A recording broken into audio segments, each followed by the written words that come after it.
Good morning, everyone, and welcome to the Policy Community of Practice webinar series for 2024. And as host of this meeting today, I would like to acknowledge that we are on Aboriginal land. I'm on Gadigal land myself, and also note it's Reconciliation Week this week. So we still have a lot to do there, as I'm sure everyone on this call will appreciate. Now, our guest today is Lliam Findlay, and he comes from the Cabinet Office. We actually had a presentation from the Cabinet Office not that long ago in December, but there have been quite a few changes since then, including the appointment of their new secretary, Kate Boyd. And Lliam also has joined, I think, quite recently. He is the Executive Director of Intergovernmental and Strategic Priorities in the Cabinet Office, and he has joined from the Department of Education, where he was Executive Director of Early Childhood Strategy and Partnerships and Director of Early Childhood Education Policy. And he's also got experience internationally with non-government organisations, and he also served with the Australian Government Department of Foreign Affairs and Trade and the Australian Treasury in Canberra as well. So welcome, Lliam. It's great to see you. I will pass over to you now to talk through the role of the Cabinet Office.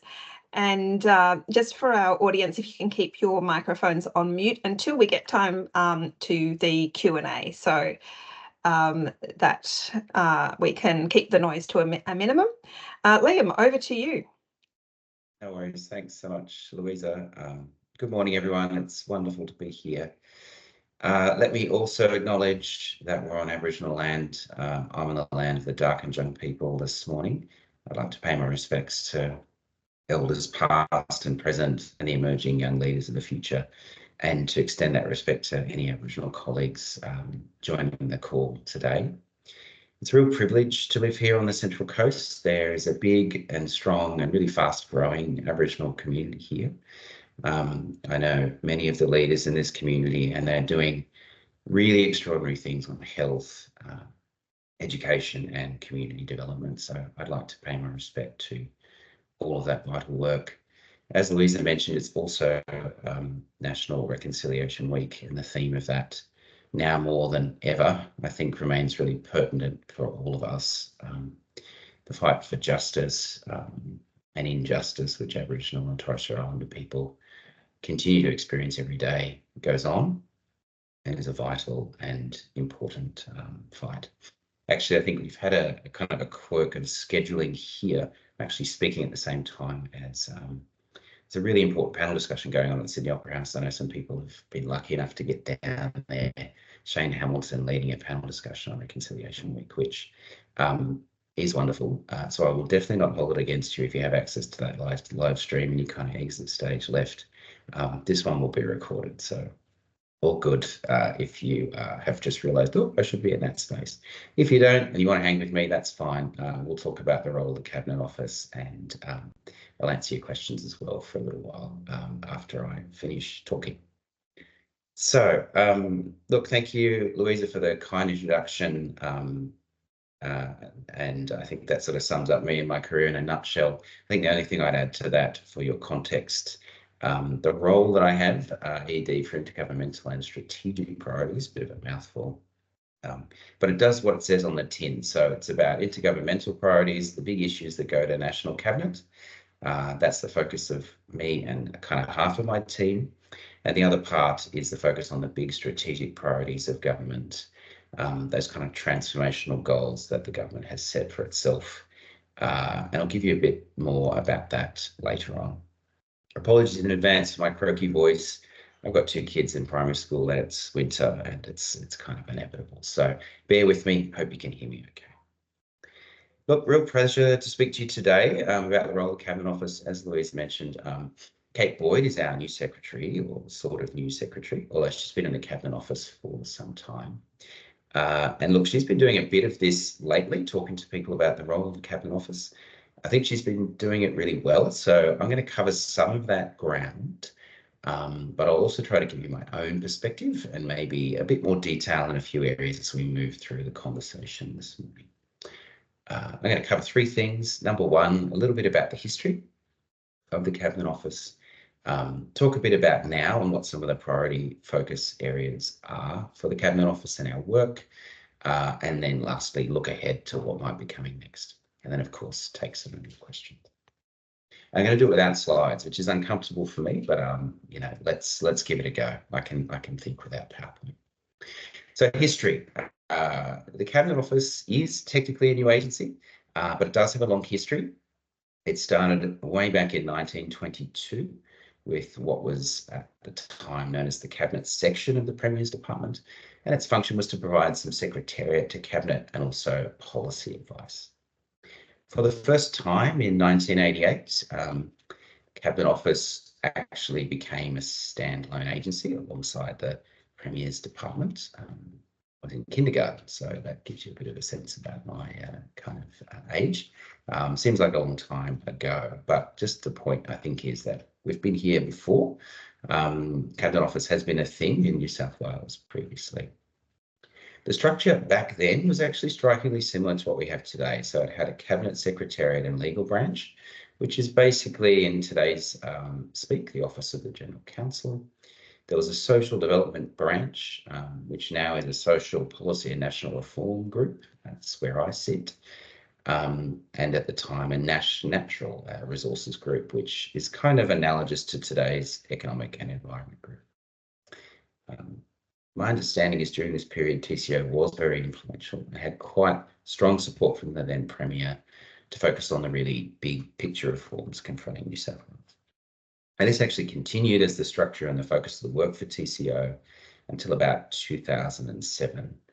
And at that time, TCO's role was defined as the development, coordination and implementation of government policy, and really ensuring that consultation occurred between government agencies on proposed initiatives, and importantly, resolving any differences between agencies.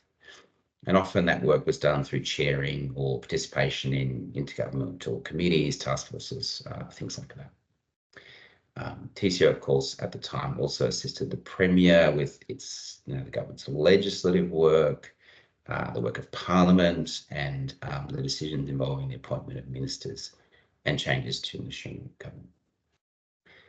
All of these things are basically still the core work of our three groups today. So my point really is that what TCO does hasn't changed too much. I think Kate Boyd would be annoyed with me if I didn't mention the one big difference, which I think is in the integrity space. So we now have a ministerial code of conduct that was introduced in 2014. And there's a very high level of parliamentary and public scrutiny around integrity and ethics in New South Wales, possibly the highest in the nation. And there's a very high expectation that the Cabinet Office will help act as a kind of steward of individual as well as institutional integrity and ethics for both the minister and ministers, Premier, and the public sector more broadly.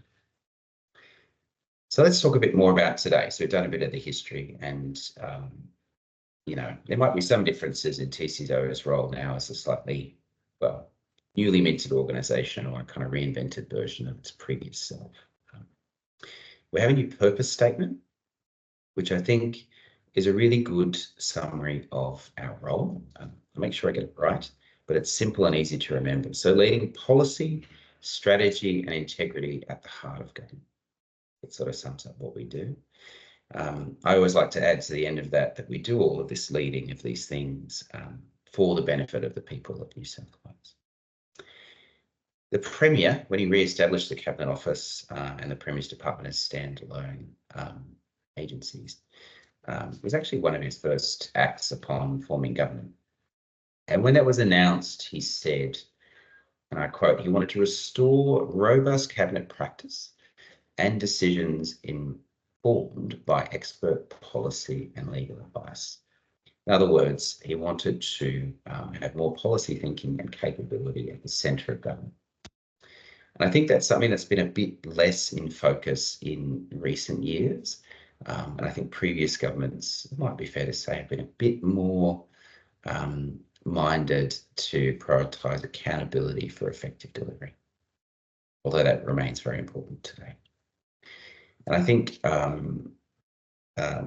certainly my understanding, my observations of the Premier and his team are that he's also still very focused on delivery, getting stuff done, meeting targets, meeting deadlines, and kind of looking after the budget. So bringing all of that together, I think the re-establishment of the Cabinet Office and the Premier's Department as separate entities, but kind of alongside each other. It's a real opportunity to bring together those three things I said earlier: policy, strategy, integrity, and delivery at the heart of government. And this kind of combined focus is something our Secretary's been referring to as mindful delivery. I think that's a good term. And it's about achieving good outcomes through evidence-based public policy, action that's really anchored in strategic thinking. And this approach, being informed by evidence, is really important. And I think particularly evidence around the risks of inaction and the impact on communities and building consensus for policy within government, very, very important. And I think also alongside of that, coalescing a bit around what are some of the strategic priorities of government that impact more than one minister or agency or portfolio, which I think have a bit of impetus for action or a particular role for TCO to take them on. Some of those things, and I think I'll caution at this point, strategic priorities in this space and for this government. Some of you might have been quite familiar with Premier's priorities under previous governments. It's not that. There's not sort of a website up there which says these are the priorities of government. I think these are much more agile goals, and they're something the government will be kind of measured against in terms of its action and its public statements and its emphasis and its focus. I think coming behind all of that, TCO will kind of work to make sure they're understood across the sector and that we're working together to achieve them. I think, and it shouldn't be too much of a surprise to people, but the kind of strategic priorities I see. That are not, sorry, apologies, someone, I think if it's on mute, that would be great if you could pop back on. Yeah, some of the strategic priorities that this government has been really focused on, and a non-exhaustive list, are things like housing, climate change, obviously some legislated targets there, work around industry and manufacturing. You're trying to, support good jobs and opportunities for local industry to grow and thrive. Disability reform, as the Commonwealth is reforming the National Disability Insurance Scheme, and states have to be a part of that. Domestic and family violence, I think you've heard a lot about that recently, and with good reason, but obviously been a long-standing complex issue that needs support of government and community and stakeholders to address, as well as closing the gap, being particularly important to focus on that across all priorities, but also a priority in and of itself. So just to name a few, but those are the sort of unsurprising big strategic things that my team and others in the Cabinet Office are really focused on. And I think our focus in driving those priorities is about ensuring we've got really good governance and rigorous advice to the Premier about how decisions are being made and the actions of ministers and agencies impact on those priorities. So making sure those decisions are well sequenced, that decisions on policy and infrastructure and the budget and intergovernmental relations are properly informed by an understanding of the bigger picture, and that all parts of the public service understand what those priorities are and that are united in their efforts to deliver them. I think we formed several groups of senior officials to help drive some of these things, some networks around housing, for example, and climate change, bringing together deputy secretaries across government from all the relevant agencies to work together to solve the problem, to drive towards some of the targets, like we have a National Housing Accord and targets there. There are legislated targets around net zero, how we're going to work together as a government to achieve those things. I think the last thing I'd say about right now is that, sort of implied, but I think make it explicit, collaboration is so essential. So doing our job well in TCO means collaborating and supporting other agencies. They have that amazing expertise of delivery. They own wonderful stakeholder relationships, which we need to be clear about and sensitive to and understand. They are closest to the point of impact, and that's something that is deeply respected within the Cabinet Office.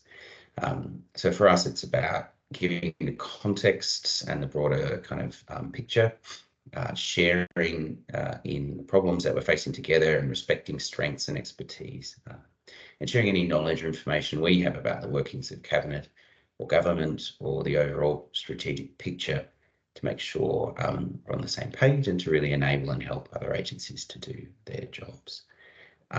There are times when we'll disagree or where the Cabinet Office needs to kind of drive consensus, be a little bit more directive, but I think that will never work unless it's based in a foundation of really good relationships. And I and all of my other senior colleagues in the Cabinet Office are really focused on forging strong relationships with colleagues across the public service. So in terms of what next for TCO, sort of the last section, and happy to take questions. I think I'll look forward a bit to how we can kind of keep adding value, building on the themes I've just sort of spoken about, and just give a couple of examples from my experience working on intergovernmental priorities and strategic priorities so far. So I'll give you three quick suggestions. So I think number one, something that TCO can keep adding value on and perhaps do more and better is around the connection between national, state and local priorities, bringing that all together. So I've talked a bit about housing, but I'll keep doing it because it's very relevant. So I think housing is the best example here. So connecting the national kind of housing accord target we've signed up to with the Australian government, 1.2 million homes kind of built over 5 years. Our part in that is a little bit over 370,000 homes. Connecting that with all of the action that needs to go across planning, infrastructure, social housing, homelessness, and infrastructure investment in New South Wales, bringing the agencies together to drive that achievement. But then also connecting again with local councils who hold a lot of the big levers in this space and are really, really important partners. And I think TCO is really well positioned to try to do that. Second thing I'd say is the convening role of the Cabinet Office has always been really important, and I think is increasingly so now and into the future. I think that's because so much of our roles, particularly in social policy, but I think all policy, is about trying to solve really complex problems. And these are often not technical problems. They're really adaptive relational problems that resist technical solutions. You're probably familiar with the term wicked problems. And the only way you can get any progress on these, and it's always very, very hard, is to surround the problem, working together with stakeholders, deploying whole of government multidisciplinary teams, creating strong and enduring relationships at all levels to devise sustainable solutions. So I think TCO is really focused on that and can add value there. One of the priorities I think where this will really be important is on domestic and family violence. And I know there's a lot of good architecture there already, some great work being done, but also some new investment now from the government, and an opportunity for us as the Cabinet Office to be more present in the space and enable solutions, working with agencies that have the expertise, but also stakeholders in a kind of partnership way. I think the last thing I'll mention is about helping to drive performance and accountability. I think in the Premier's priorities context, you might be familiar with an approach that previously was taken by DPC there, kind of really setting targets and following up with people and having risk ratings on different priorities, those sorts of things. We're still doing a bit of that, but doing it in a bit of a different way and in a more agile way, because I think problems shift and move. They're quite big and complex, and priorities need to be responsive to how things play out, what might be changing in society, what stakeholders are pushing for. If the facts change, the response needs to change. So the approach my team and others have been employing in the Cabinet Office is what I like to call the 3Ds. That's focused around decisions, delivery, and data. And again, on housing, for example, I'll talk you through it a bit. So decisions means helping government to make the decisions it needs in the right sequence at the right time to unlock and spur the second D, which is effective delivery. Once you have delivery going and started, you've got the funding in place, the people, the wheels are turning. The delivery aspect is then about monitoring and tracking implementation, and not of every kind of little thing, like not getting into people's business too much, but really making sure government has got a good understanding of the really key initiatives. How are they progressing? What risks need to be managed? Is there more that needs to be done to ensure we're delivering on our commitments? And then I think the last piece of that, as you're tracking and monitoring delivery, is having really, really good data. So what are your leading indicators telling you about the delivery you're doing and the outcomes you may or may not be producing? Do you need to recalibrate? Are there external conditions you need to factor in? Are we getting closer to achieving the outcomes that we've set for ourselves? Are we moving further away? So we've really worked together with colleagues across government to apply this approach to housing. And we're about to kick off on the 1st of July, kind of the 5-year period of the National Accord where we're supposed to deliver against our targets. And so the ambition is to make sure that we keep government informed across those 3Ds, but there's always then the opportunity to give early warning, to recalibrate, to make changes in direction, more investment, different things if we've got that in the right set up in the right way. So anyway, invite me back in 5 years, I can tell you whether it works, we can reflect on that. So I think that's bringing me close to the end, and I think I've hit my 20 minutes and you can hear my voice is starting to go, but I've given you a bit of a sense of the history, a bit of a sense of what we are looking at now, and some of my personal reflections about where we're adding a lot of value and where we might need to go. I probably missed others. There are other things in there of importance, but wanted to speak about what I've been most closely involved in. So I'll pause there, and I really look forward to taking any questions that you might have. Hand back to you, Louisa. Thank you. Thank you. That was great. And I know it's a big effort to speak without PowerPoint, but really appreciate not having a screen in front of us when we're talking. It's so great. So thank you for doing it that way. It worked perfectly. Now, for our audience today, if you haven't joined us before, this is what we usually do. If you can write your questions into the chat, and then I will coordinate the order in which those questions are asked. So we don't have any questions yet, so please think quickly. I will start with a couple if people need some more thinking time. My first question, Lliam, is about collaboration across government, and I think speaking from the experience of when there's any MOG or realignment or restructure changes within government, it does put people back in their shell a little, and I think we've probably had some of that in the last 18 months. What's your view on best practice for collaboration across government on policy issues or policy matters?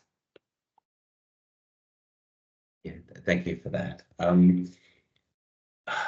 Best practice. I mean, it's that's always I think it's always a little subjective. I think some folks are kind of aligned to particular approaches or theories or those sorts of things.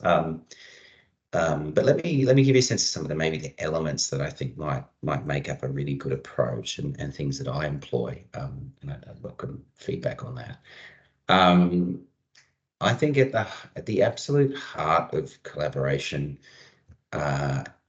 effective collaboration is relationships, like respectful relationships, solid, strong ones. So for TCO, I think it's it's institutional relationships, but I think it also, in a lot of ways, comes down to the individuals. So I think our secretary's leading from the front and setting the tone there correctly. Like we do everything in collaboration, work with respect. We have respectful challenge. It's not like everyone getting on, but it's important that we take that approach. And then, the senior executive, but people at all levels, making it part of their business to make sure that they develop and cultivate their relationships with their key stakeholders across government or out in the community or wherever is sort of important and valuable. So absolutely fundamental. I think another kind of thing I like to say to people about collaboration is, and I always do this myself, assume good intentions until absolutely proven otherwise. I think it's really, really important. And I do think the vast majority of the time, people are trying to work well. They have the right kind of interests at heart. And it's very occasional that somebody would be deliberately trying not to work well with somebody else. I do think sometimes if we don't assume good intentions, there's a propensity to maybe wrongly interpret signals or think that people are doing something deliberately when they maybe just forgot. So I think that's really, really important. The other thing that around that is kind of key is like enabling structures for collaboration, like good structures and good process. So we run these networks of deputy secretary kind of level groups to collaborate around a priority like housing or climate change. They've got to be structured well. You've got to have the right people in the room, not too many, not too few. They've got to be able to make decisions. You've got to make sure the agendas make sense, respect people's time, give them the information that they need to contribute effectively in that collaborative space. And I think you've also got to look after the health of the collaboration of that group. So, see if you can get them to know each other as individuals and not just positions. What can you do outside of the formal space to foster that? So, yeah, I could say a lot more, but I think I'll stop there to allow some other questions. Thanks. That's some good tips to keep in mind, I think. Particularly in the process of developing policy.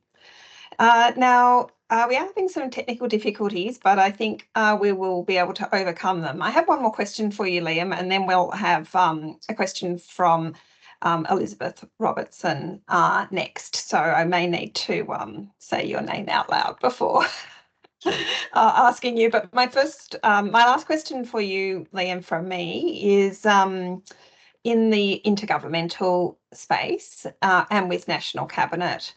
Tell us a bit more about the process of National Cabinet. How do you go about preparing for it? What is the vibe, if you like, from the National Cabinet Forum? Sure, no worries. And look, I'll talk from my relatively limited experience. I'm trying to think how many I've done, maybe 3. And anyone who was involved in the National Cabinet in the COVID period or otherwise may have a very different view, very different time, different prime ministers. So it's probably evolved a bit, and it's probably different again from the Council of Australian Governments that was kind of before it. So yeah, key things about national, how do we prepare? How do we try to be effective? So I think there's lots of aspects to it. I think being really, really clear what New South Wales interests are before you approach the issue is very important. And sometimes, you don't have time, but if you can, well in advance of a meeting even being called, through cabinet or discussions with senior officials or ministerial officers, actually landing positions and being really clear on them is incredibly helpful. So you need to know the ground that you're standing on to sort of commence negotiation. You've got to air the kind of risks and opportunities. And if you can get a decision of government to really guide you and that action, that's a very difficult thing to do on the run. So we try to get ahead of that wherever possible, not always possible. I think then, once you know what the issues are and the work that needs to be done.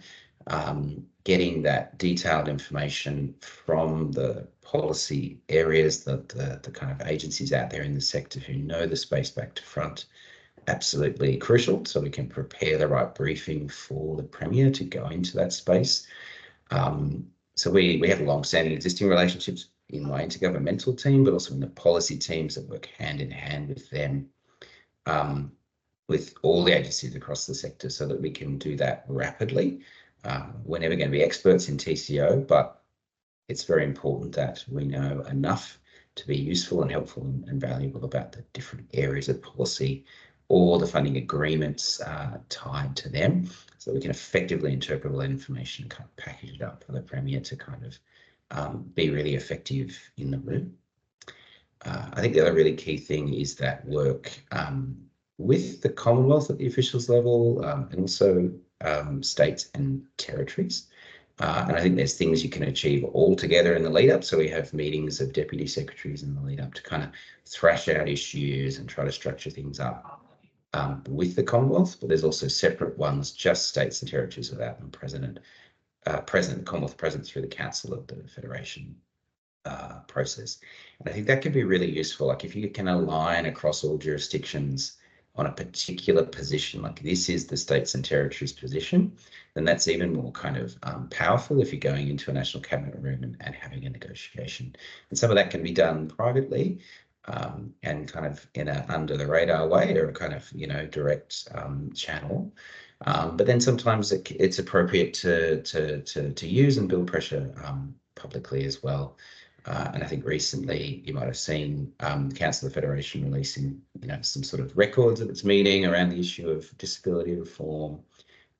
There was a submission we put to the relevant parliamentary committee at the federal level about the changes to the NDIS, which states some pretty clear state and territory positions, garners the media attention, and then drives a response and a dynamic in the room ahead of other national cabinets. So different tools and different systems and methods of preparation. I hope that's helpful. Yes, it is. Now, we have a question that follows on from Elizabeth. Yeah, hi Liam. Hi again, I should say. Yeah. So, yes, the preschool reform agreement's coming up, and I know there's been a few other agreements already being negotiated. I know that you mentioned at the beginning of your presentation that TCO was set up to provide that central policy advice that had been missing in the past. So that's where my question lies, is does TCO then take the lead on negotiating or providing the policy advice for those national agreements? Thanks. So not necessarily. It's very much a partnership. So, for example, say the schools agreement, health agreement, preschool reform agreement, they're all still kind of live negotiations. The very much the kind of day-to-day brass tacks, technical, thorough negotiating is almost always led by the relevant department, you know, usually at deputy secretary level, with Commonwealth and other states and territories, because they have that expertise, they have their relationship with their minister, they know really, really clearly what the interests are, the details, those sorts of things. So they have that kind of daily leadership approach on those agreements. I think TCO supports that and tries to make sure that there are whole of government positions agreed and followed. Treasury is a really important partner in this, so we work really closely with them as well. And so we participate, we share information, we get decisions from government as required to support that process. If an agreement is going well and we think we're going to get a good outcome, that can often be settled, you know, with the consent of cabinet by the minister, you know, in a ministerial meeting or just through regular kind of process. Where there is an issue, or you know, Commonwealth is not perhaps delivering against our objectives, or there's a kind of national elevation required, that's where we might get a little bit more involved. And that could be on our initiation or perhaps even from the Commonwealth. So Commonwealth recently called the National Cabinet earlier this month as a way to get a final agreement on the National Agreement on Social Housing and Homelessness, sort of accelerate that, which is sort of a 5-year agreement that up until that time had been very much led by housing officials and ministers. So in that instance, we'll get a lot more involved, working closely with the minister and that department to do that more rapid agreement making process. Hope that helps. Thanks. Our next question comes from Sophie Hall. If you would like to turn your camera on and ask a question, don't forget to introduce yourself. Yep. Hi, I'm Sophie. Also joining from Darkinjung land, and acknowledge and pay respects to elders, past and present. I work in DQ in the water group. And yeah, I just had a question about if there's like a threshold or something for when agencies should reach out to TCO to engage in an issue. Like it's quite clear if, you know, something's a Premier's priority or it has like a strong intergovernmental element, that's where TCO would be involved. But if there's a way for, agencies to sort of, I don't know, self-refer. Yeah, good question. The best way to answer. So I think I don't think, and I think underlying any good relationship, the connections should already kind of be there between the relevant Cabinet Office policy team and some folks within, say, DQ or other agencies. So hopefully there's a kind of ongoing dialogue or general awareness between those teams about what are the big issues here, and then if something bubbles up, you can kind of make that call and sort of talk together. No hard and fast rule, because I think if those relationships are good and the information sharing is strong, it should enable things to just sort of appear and be processed quickly, or maybe there's a medium term or a long term conversation between those teams already about, should we start thinking about the next 5 and 10 years in this space? Are there opportunities for reform that government hasn't engaged with yet? Can we kind of work on something together? I like to talk about the sort of second, third and fourth draws, and what are the ideas in there, and when might be the right moment to bring them out in a policy sense. Sitting on top of that, I'd say, like, certainly if there's any kind of cabinet overlay, like if something needs to go to cabinet, definitely talk to TCO, because I think that's going to be a real help. And we get involved anyway by providing advice and commenting on submissions and those sorts of things. But I think if you're thinking about going to cabinet or know you need to, or it's on the horizon, that good early engagement with TCO can really help. And in my experience of the policy teams is that they really welcome that, and they like to work together on things.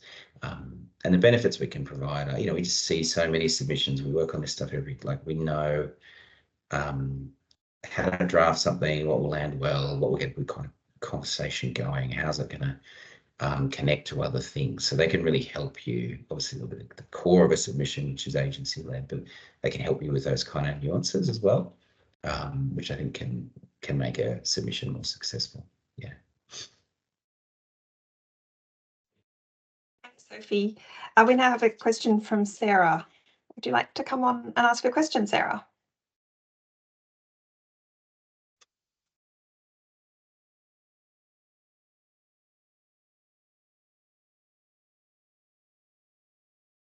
Maybe she's having trouble finding the the buttons. I will ask her on her behalf. Sarah asks about how much TCO looks at the implementation readiness, I think, of policy proposals. For example, do you look for and keep tabs on advice from agencies on practical delivery risks, for example? Absolutely.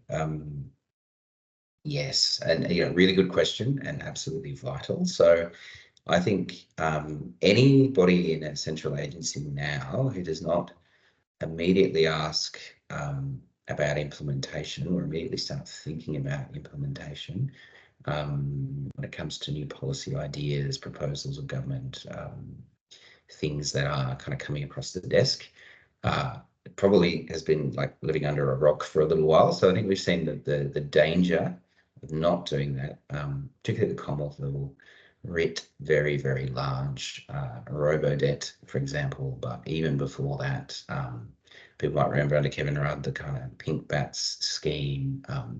You know, these are examples where if, you know, particularly at the central agency level, they're not advocating and backing in the kind of agencies about implementation challenges and realities and risks, things can go wrong. Like, they're extreme examples, but I think you can de-escalate all the way down from that, and there might be little things as well which are just as important. Like, we're not going to quite get the kind of outcomes we're thinking here. We won't deliver this on time. This will cause a big challenge for stakeholder groups because they have not been consulted. This really needed co-design, actually, not just an announcement from government. So I think that's an essential part of the mindset of an effective cabinet officer. And I think there are lots of people also within TCO, including in senior positions, who've all worked in loan agencies, myself included. You've been responsible for big budgets, big programs. You're very familiar with implementation. So you have that understanding and you carry that with you into this role. It makes you more effective. So yeah, thank you so much for that question. Absolutely vital. And our next question is from Rebecca. Would you like to come on and ask your question? Hello. Hi, Liam. Rebecca Cossie here from the Cabinet Strategy and Coordination Team in Planning, Housing and Infrastructure. The name's changed a bit, so make sure I got that right.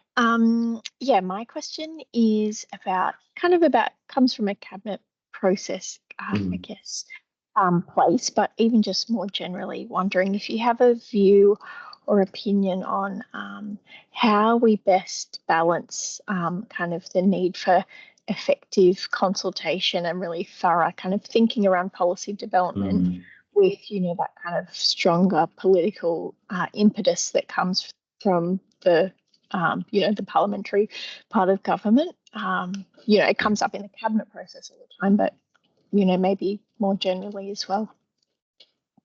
Absolutely. Great question. I think one that will always be a challenge for all time, I think, with public service and the realities of the Westminster system and political priorities. So how do we kind of address that, or at least think about that and approach it in the right way? I think Cabinet Office is very focused on, you know, wherever possible, trying to make sure that good process is followed. So having the opportunity for information to be shared across agencies, people to comment, for submissions to have due consideration, will not only get a better outcome in terms of decision making, but it will help manage risk. It'll help those kind of questions of implementation complexity, all those sorts of things, and will serve government well, as is our kind of role here. But I think we all know that there are times where the pace has to be speeded up. Events are unfolding that require quick decision making, and where you know, processes are going to need to be shorter and shorter and shorter.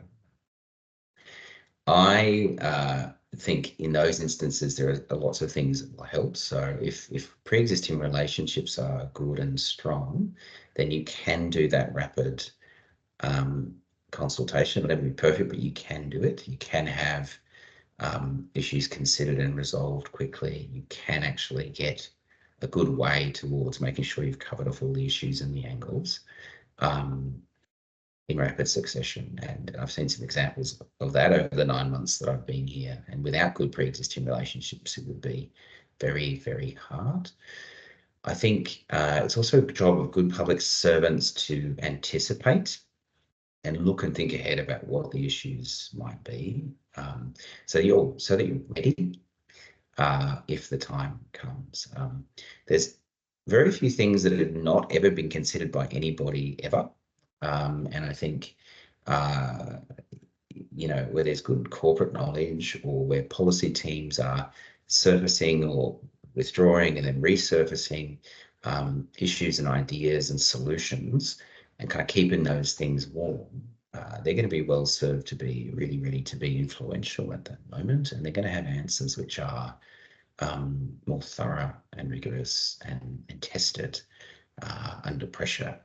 When I was at the Federal Treasury about several years ago, let's just say that, Ken Henry was the secretary, and he was a really big believer in this concept of being ready, having already done the thinking, so that we can be competitive in the marketplace for advice. And I think it's really important for all public servants to remember that we're just one competitor in the marketplace for advice, and it's good and right that politicians get advice from everywhere. They need to talk to community, they need to talk to stakeholders, they need to talk to their colleagues. They'll do that work, and we're just one player in there. So we've got to be ready. We've got to make sure advice is good and strong and competitive. Thanks, Rebecca. Thank you. Thanks. That was a really great question to ask, Lliam. Now, our next question is from Ruth, speaking earlier of the people of New South Wales, and Ruth's questions on wellbeing and wellbeing policy. Thanks, Louisa, and thanks for your time this morning, Lliam. Really appreciate it. Yeah. Yes, my question is around how do you see TCO's role in the forthcoming wellbeing policy agenda? And I guess a couple of sort of dot points or sort of background thoughts to that are what we see in other jurisdictions who are a little bit further down the road in pursuing the wellbeing policy agenda. There is, of course, the work on a performance framework that provides the evidence base, but also quite a substantial public policy setting and guidance for those then undertaking that strategy and policy work. And I wondered if you had any thoughts or perhaps early inklings on TCO's role in that space. Thank you, Ruth. Yeah, absolutely. So I would say that TCO was quite heavily involved in the development of that. So Treasury's led that. My team, as well as teams from the Premier's Department, supported the development of the performance and wellbeing framework. And you've seen the initial announcements from the Finance Minister, and there'll be more in the budget. So already kind of moving to be a part of that, given its importance. I think one role, which we're already starting to do on some of the strategic priorities, is making sure all of the activity of government, the programming, funding decisions, implementation, delivery, is connected to the wellbeing objectives, targets, outcomes that we've set ourselves and the government has said are priorities for the people of New South Wales. So as the parts of the framework become more widely known and kind of public, I can talk with more specificity, but we're already thinking now in housing, climate change and other things, like if government is going to set itself these goals, then how do we hold ourselves and all the activity that we're doing and the funding we're doing to account for delivering on those. So it's an incredibly useful framework for us to pick up and then put into it's kind of the data and delivery things I was talking about earlier through the governance process that we run around networks on these strategic priorities. Take that framework and then use that to kind of to galvanize action around the goals and make sure those targets are the ones we're holding ourselves to account on, and make sure we're using data really well to know whether we're on or off track in moving in that right direction. So I think that's probably the first thing we're trying to do and sort of take that forward. I think we're also engaging with other jurisdictions to learn more about their experiences. I've had a couple of seminars run for us and other central agencies by the Centre for Policy Development. They're quite expert in this, so kind of building that awareness as well.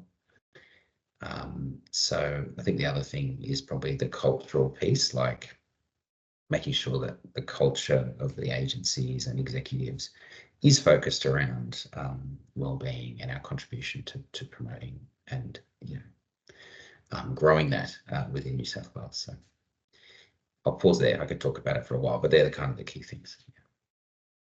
That's really helpful. Thank you so much, Lliam. Appreciate it. No worries. Thank you.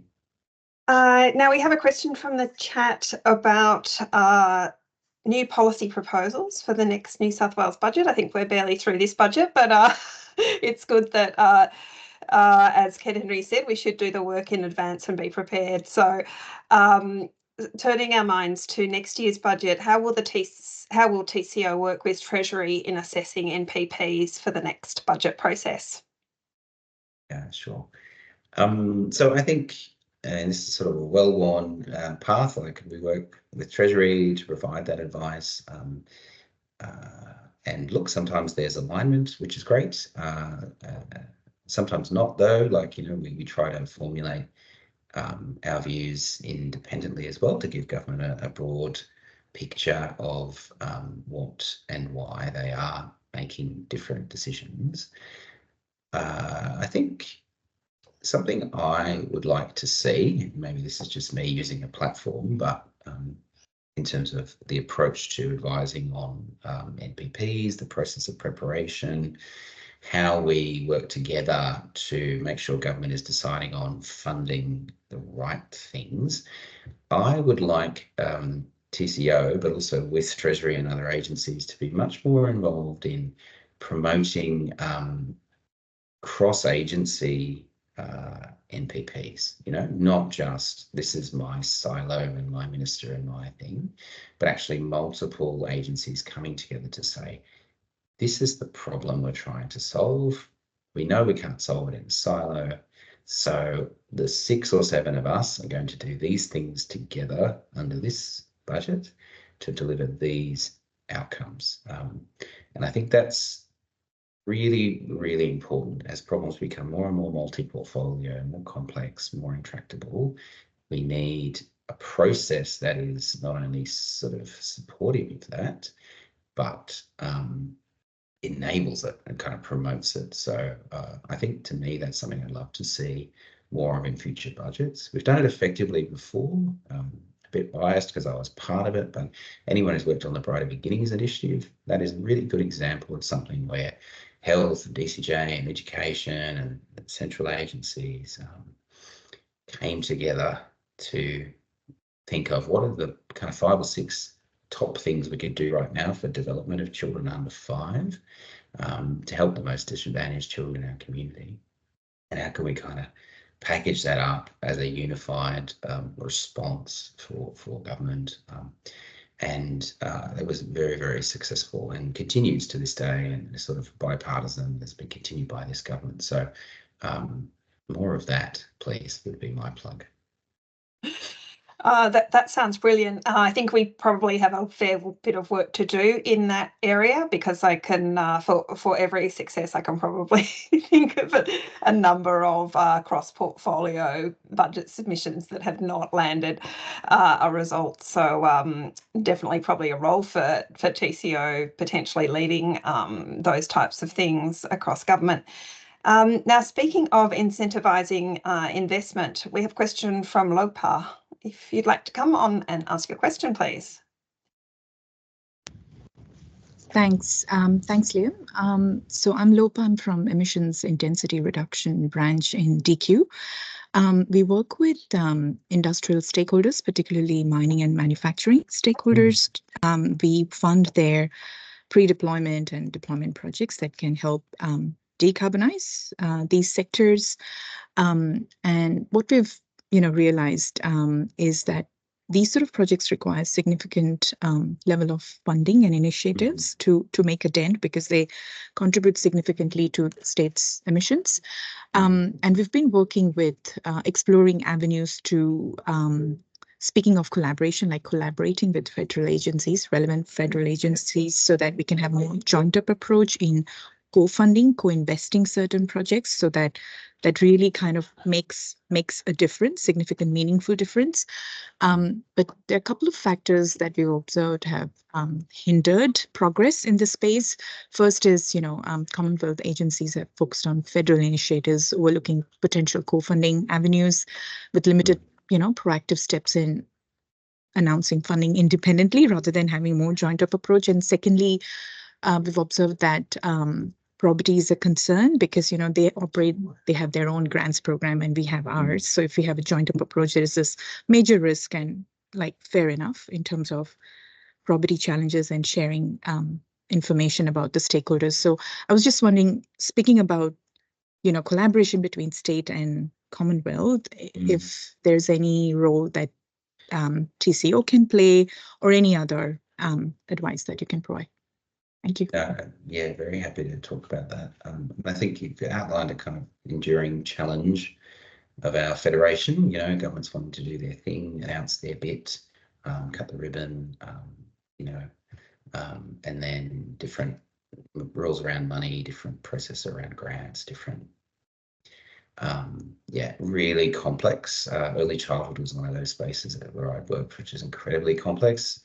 Different subsidies, different levels, different grants, different, and it's really, really hard. I think two things which I found sort of successful, but I don't necessarily pretend to say I've had a huge success in solving any of this stuff. Sometimes, and shout out to any DCS colleagues on the line, sometimes it can be really helpful to talk to the Commonwealth about the customer, or at least the person that we're trying to serve here, the stakeholder, the industry group, the individual.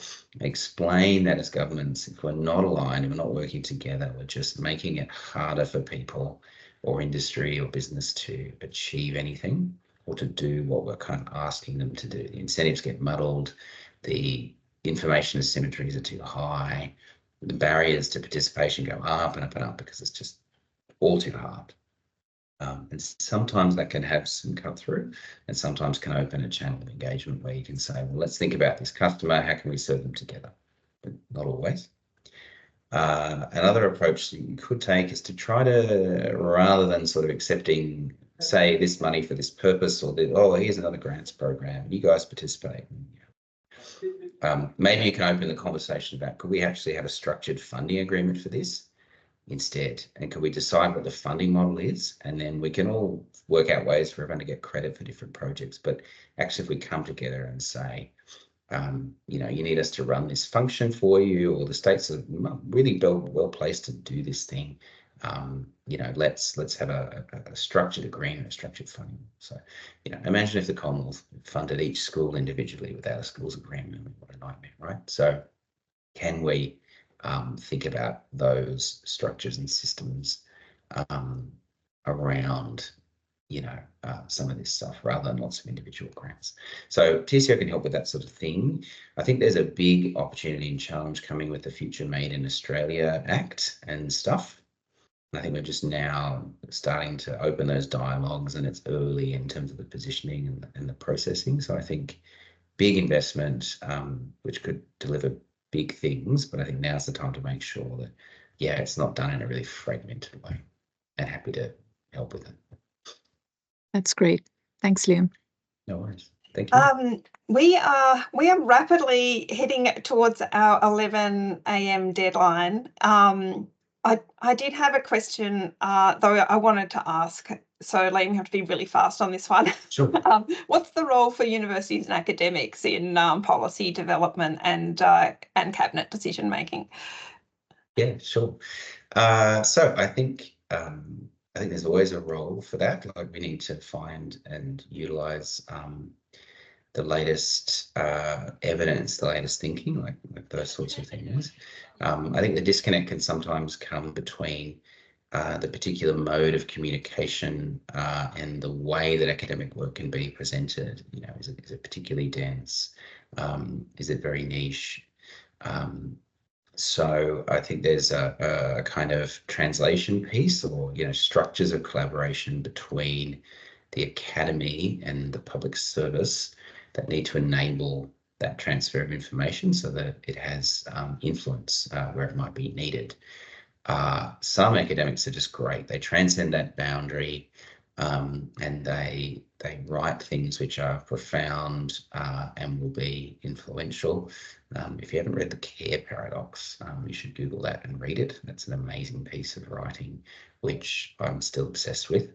But some are not, and so maybe they need some help. So, you know, I think that's where like organizations like JMI are really helpful, or think tanks like CPD or others, so they can provide that interface between some of the latest evidence, but it's put through a sort of policy, media, and other kind of filter to also not just be academic, but be a piece of advocacy as well. So, yeah.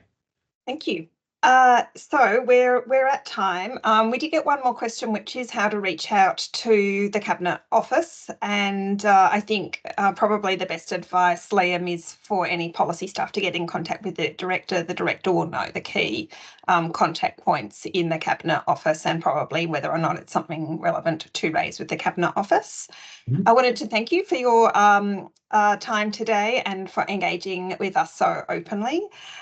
We have our next webinar on the 26th of June with Rachel Bacon from the Australian Government. So we'll be continuing some of the discussion that we've had today about the interjurisdictional and national perspective on policy. And for those of you who might be heading along to the JMI talk on affordable and accessible housing tonight, I'll see you there. Otherwise, next time, thank you very much for your interest and enthusiasm in policy, everyone. See you then. Thanks, Vera.